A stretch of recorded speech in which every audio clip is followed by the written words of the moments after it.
Ազգային փոքրամասնությունների ներկայացուցիչները Ծիծեռնակաբերդի բարձունքում հայտնվեցին գլխավոր դիվանագետներից կես ժամ առաջ։ Արտասահմանյան падգամավորները եւս այստեղ էին։ Հայոց ցեղասպանության հարցը ՄԱԿ-ի գլխավոր ասամբլեայում առաջինը բարձրացրած ու ցեղասպանության ժխտումը քրեականացնողորեն կընդունած Կիպրոսի պարլամենտի ներկայացուցիչը միջազգային իրավունքի պատասխանատուներին հորդորում է պատժել Թուրքիային։ Թուրքիան այս տարածաշրջանի ահաբեկիչն է, նա պատասխանատու է ոչ միայն հայոց ցեղասպանության համար, այլ նաև Կիպրոսի, Հունաստանի ու Սիրիայի առջև իր ահաբեկչությունների համար։ Չեմ կարող ասել ոչինչ։ Հայաստանում Ֆրանսիայի դեսպանը Թուրքիայի գործողությունները չմեկնաբանեց, քանի որ ցեղասպանության խնդիրը ու ադրբեջանական ագրեսիան վաղը գնահատելու է գալիս Ֆրանսիայի կառավարության պատվիրակությունը։ Մեր նախարար գալիս է վաղը Եվրոպական գործերի նախարար գալիս է խոսելու Արցախի մասին։ 20-րդ դարեսկզբին կատարված ոճրագործությունը շարունակվում է նաև 21-րդ դարում։ Դիվանագիտական համայնքը թեև զուսպ, բայց գիտակցում է խնդրի լրջությունը։ Դիվանագիտություն է, ամեն ինչ չէ, որ այս պահին կարող ենք ներկայացնել հանրությանը։ Պետք է դադարեցնել ռազմական գործողությունները, Լեհաստանի կառավարությունը հորդորում է տարածաշրջանում պահպանել միջազգային անվտանգության սկզբունքները։ Ղարաբաղյան խնդրի վերջնական լուծման համար Գերմանիայի դեսպանը կողմերին հորդորում է նախ պահպանել 94 թվականի հրադադարի պայմանավորվածությունը։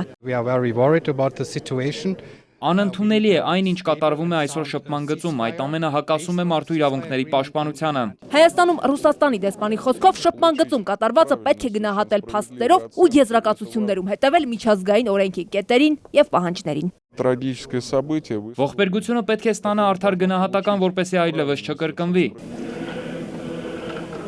Արտգործնախարարի գլխավորությամբ դիվանագիտական կորպուսը շարժվեց դեպի Ծիծեռնակաբերդի հուշահամալիր։ Լրագրողների հարցերը արտգործնախարարին Ղարաբաղյան խնդրի մասին են։ Էդվարդ Նալբանդյանը ընդգծեց Ղարաբաղի հակամարտության կարգավորման բանակցություններում որևէ գաղտնի բան չկա։ Ռուսաստանի արտգործնախարար Լավրովի հետ էլ փոխզիջումների հարց չի քննարկվել։ Միջազգային հանրությունը այսօր դրանով է զբաղված, որպեսզի հնարավոր լինի Ադրբեջանին կարգի հրավիրել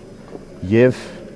բերել կառուցողական դաշտ, որպեսզի հնարավոր լինի բանակցությունները շարունակել։ Ժամը լրատվականի հարցին, թե ինչու ԱՄՆ նախագահ Բարակ Օբաման այդպես էլ չկատարեց խոստումը ու չարտասանեց ցեղասպանություն բառը, Հայաստանում Միացյալ Նահանգների դեսպան Ռիչարդ Միլսը նշեց, որ Օբաման հավատարիմ է մնում իր հանձնառություններին։